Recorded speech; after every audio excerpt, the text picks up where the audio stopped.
I would describe it as a sort of adventure story, and it's about keeping the myth alive, ultimately, I think is the theme of the story. And while there's been iterations of, a King Kong movie, it's never been told quite like this. It's a different era, and, it doesn't have the classic New York love story between, a giant ape and, a small human. It's much more realistic, I think, than those previous iterations of the story.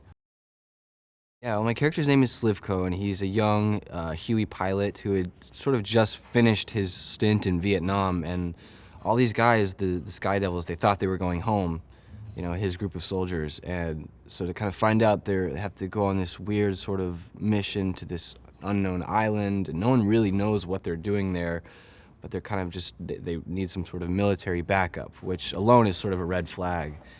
And so I think he's sort of going into it without, just sort of blindly, and sort of following orders the way he has been for years.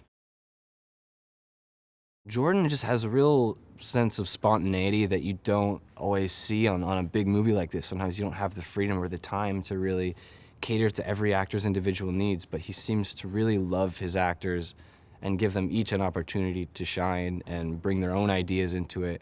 And I never feel like I'm sort of pushed to the side as a supporting character, even though I am, but I feel like I can hold my own with, some of these acting legends that are, standing in front of me. And so it's been a real pleasure to work with him.